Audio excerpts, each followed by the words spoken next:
Yeah, yeah, yeah. It's your voice American, baby.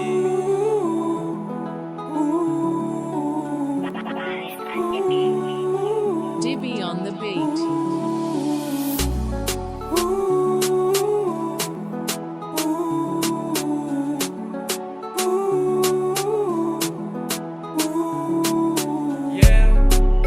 Ou pa koun sa mdevo, chak jou leve fè tèt mwen chou.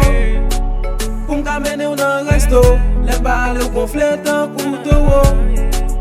Se pa sa klamou, ou maltrete m tan kou moun fou. M la map soufri, lè m fonti manyen ou bon m danti. Eske se sa k la vi, m senti ma fini telman m reflechi.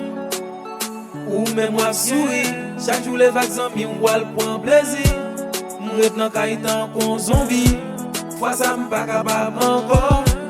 Tout sa ou fe se mwen kantor, chéri ou met ale m pa bezon ankor. Ou met ale, chéri ou met ale, m pa kapab ankor. Baby ou met ale, chéri ou met ale.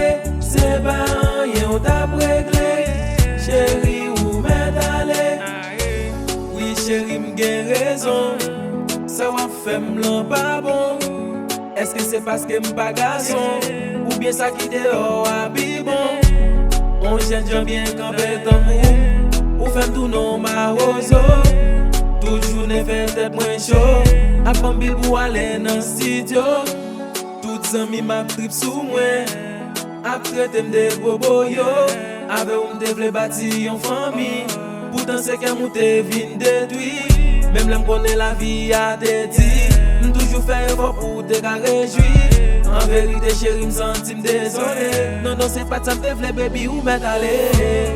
Ou met ale, chéri ou met ale, m pa kapab ankor.